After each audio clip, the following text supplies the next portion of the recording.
Bismillahirrahmanirrahim. Assalamualaikum warahmatullahi ta'ala barakatuh. Alhamdulillah Rabbil Alamin.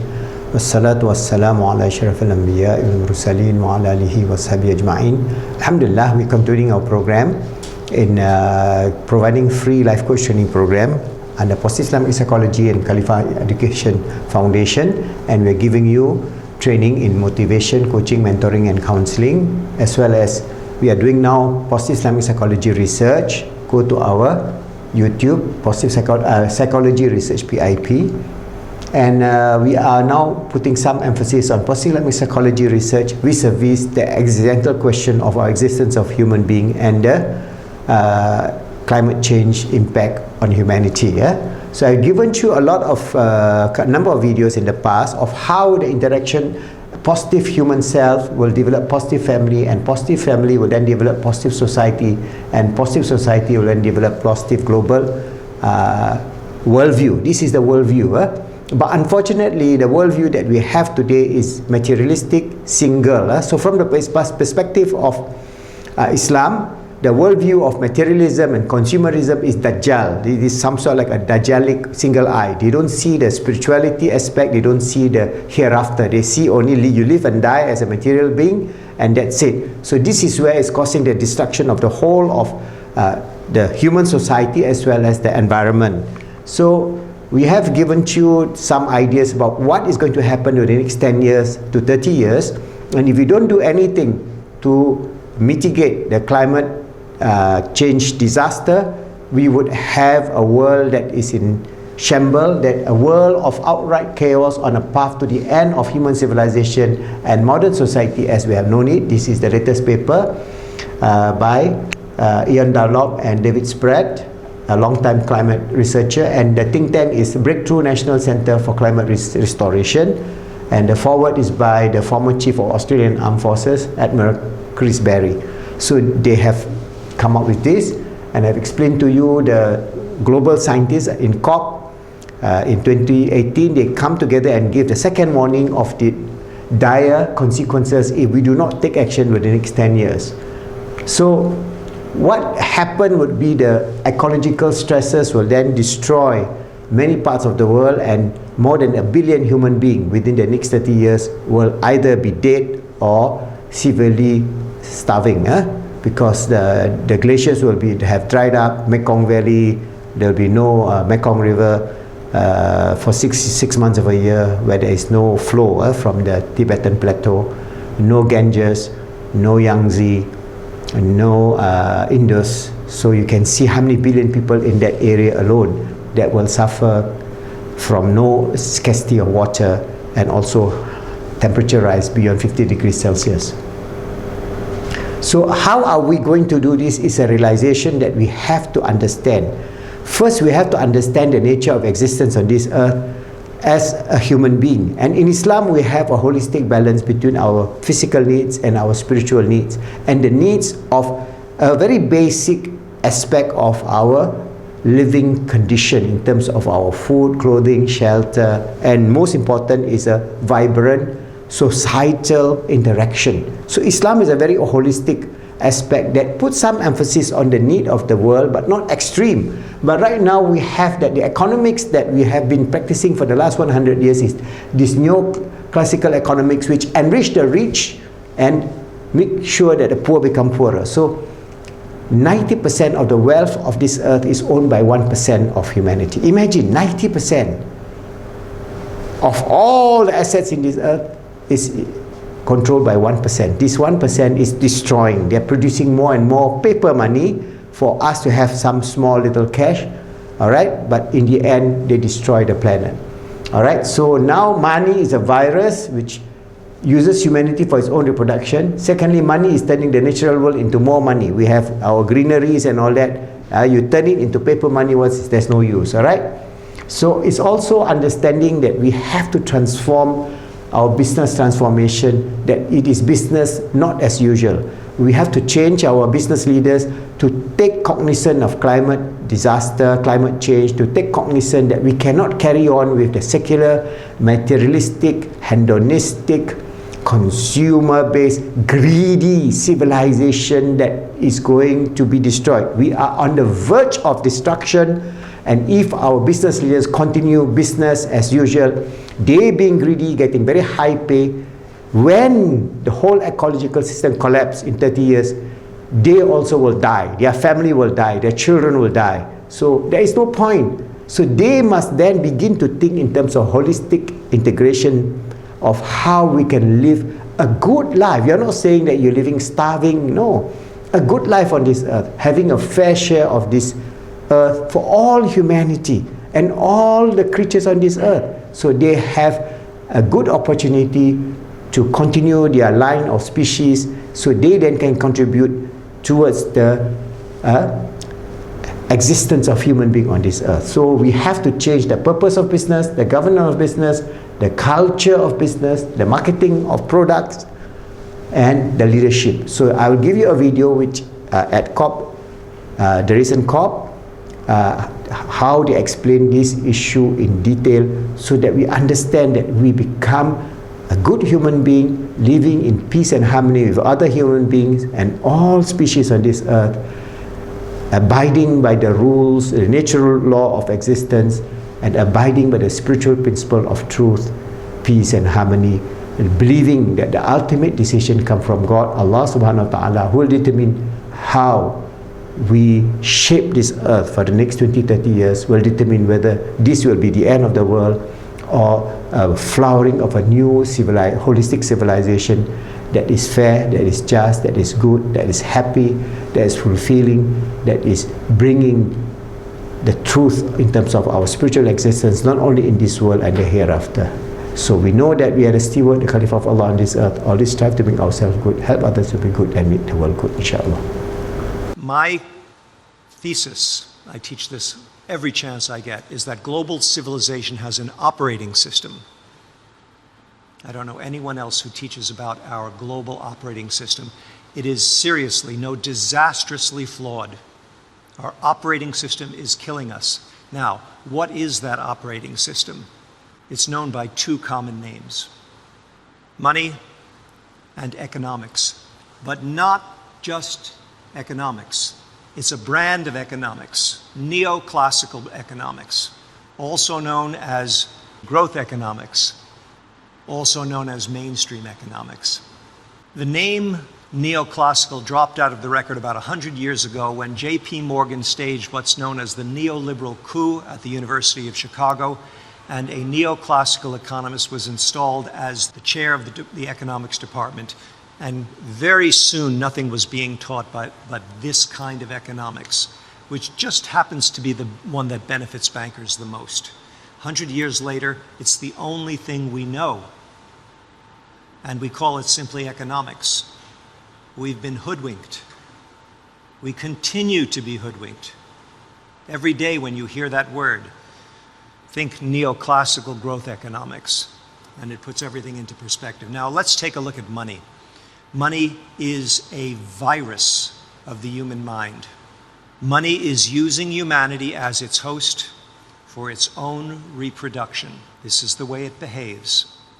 Now, the first President Bush, President George Herbert Walker Bush, was known to have said, if it looks like a duck and quacks like a duck, it is a duck. I think he borrowed that from somebody. If money looks and behaves like that, can it be far from that? Now, money is turning the natural world into more money as fast as it possibly can. It's turning this into this with utmost speed. The strangest part is that money prevents most of us from even seeing that as a problem. In mainstream economics, nature is an externality. This is what's taught in most business schools. It doesn't matter that we are destroying nature. In fact, the gentleman who won this year's fake economics prize, Nobel Economics Prize, it's not a real Nobel Prize. It was financed by the Central Bank of Sweden in 1968, and they made it a Nobel Prize. This year's winner said, climate change doesn't really matter because agriculture is only 2% of our global GDP. So if agriculture is harmed, it won't harm our GDP much. Excuse me? Won't harm our GDP much? What are we going to eat? Money? The Sustainable Development Goals, I will attack them. I will attack one of them. There are only 16 and a half of them there. Number 8 is a piker in American English. Decent work? Yes. Economic growth? No. Now, it's worded economic growth in developing nations. Yes, but only if developed nations will slow down their growth. And do you think any developed nation is willing to do that? Hey, if they can grow, why can't we? Again, is that the platform you want to get reelected on? We're going to slow growth so that they can grow in the least developed nations? From the poorest to the richest, money owns us, not the other way around. Now, I'm going to very quickly cover some interventions. Civil disobedience. The time has come for massive civil disobedience. This is Greta Thunberg. She became world famous overnight. She inspired 29, there are 21 shown here, it's increased to 29 cities in Australia where the students are going out on strike every Friday. This is upsetting the politicians who are demanding they go back to school. Excuse me, while you screw up our future. The Extinction Rebellion, which started in the UK this year, took over 5 of the bridges crossing the Thames. Peaceful civil disobedience in growing numbers. I like to reframe it as unite for life, but if it takes a rebellion at this point, so be it. Lawsuits. Time has come to sue our governments and corporations. Urgenda won against the Netherlands earlier this year, actually just in November. They were supported by huge marches. This is the action going on in the United States, Juliana versus the US government, and there, Jim Hansen in the back row. 20 youths and Jim Hansen, and that's their lawyer on the extreme left of that photo. Obama could have settled this. When Trump was elected, before Obama left office, Obama could have settled this. Hansen went to him and said, settle the suit now. Whoever was advising Obama, I don't know what they were smoking, but Obama said no. You don't have to sue at a national level, you can sue at a local level. These children are suing the state of Washington in the United States. Now, my premise here is that we must change business as usual. And with that, I'm going to hand over the microphone to Victoria, who will discuss business as unusual. Thank you, Stuart.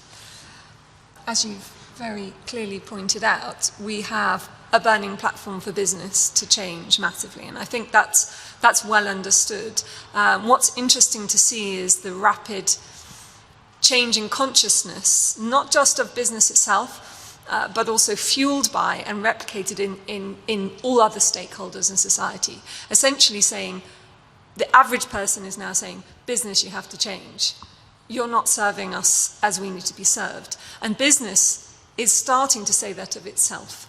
So having worked in this area for the past 15 years, I can say that we're not moving anything like as fast enough, but we are seeing the foundations for the first time, I would say, of the potential for real fundamental change. And like I said, that's coming from business and the pressure from a whole range of stakeholders. And just to say, I mean, obviously, we can't do this without business. We can't transform without business being at the heart of it. Of course, we absolutely need legislation, regulation.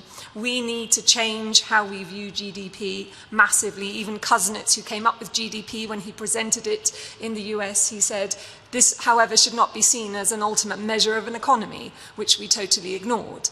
And when neoclassical economics was derived, there was an assumption that that was within a context of a moral compass that guided society that would always keep us from doing something that was morally reprehensible. Now, we've moved a long, long way from that. I don't think that was ever envisaged at the time. However, we have had about 50 years of what you might call a cultural revolution in terms of not just the economic model that business operates with, but that also filters into our culture, how we think of things. So business, for example, because of the assumptions of neoclassical economics, operates on the basis that we are self-interested, that consumers are self-interested, that employees are self-interested, and that self-interest is what makes the money go round. Now, the problem with that is if we treat ourselves as if we are self-interested, profit-maximizing people, we will end up being something like that. And that is one of the major issues that we have. But I don't want to talk so much at the moment just about those problems. All I can say is that economics, if you go back to the very root of it, my summary would be that it's to take scarce resources and allocate them in a way to maximize welfare or well-being for society. If we take that as the premise of economics, we have a really good basis to start from. So really we just need to reclaim economics and reclaim the fact that this is not about profit maximization in the short term in order for the system to move round. It is about scarce resources, which we need to start protecting, a matter of massive urgency, and we need to be really focused on what well-being is. And we need businesses to start thinking about those two ends. That is the basis of sustainability, going all the way back to the early days. So, what are the... in my research, I focus on what I see are 5 interconnected core pillars that we need to tackle if we're going to get business to really be able to transform. What we can't do is be wasting our time in business, or when we talk about business changing, tweaking around the edges. And partly that requires helping us and business recognize the paradigms that stop us moving forwards. And I'm going to start with the first one, which is purpose. Now, you might have heard lots of organizations talking about purpose-driven organizations. That's something in the last 5 years has become such a buzzword. And it might seem like, oh yeah, just another one of those things. And it has the risk of being that. And people talk about purpose washing. But actually, purpose is, I think, one of the chances we have to turn business around. Because what it says at its heart is that a business is there to serve society, and that profits are a consequence of doing that job well in the long term. And long-term prosperity, therefore, comes from serving the real needs of society. Now, that is the very core. It's not about philanthropy on the side. It's not about doing some volunteering. It's about the very core business model. And purpose is about that. So I think we, as a society and interested people, need to hold companies to that, because it's absolutely critical. I just want to draw attention to BlackRock, which is the largest asset holder in the world, over $6 trillion of assets. And Larry Fink, the CEO, put out a letter this year called A Sense of Purpose, saying all businesses have to serve a social purpose, because if they don't, then they will not be able to prosper in the long term. And the ramifications of that are huge. So that's the first one. Second one, which is related to that, is governance.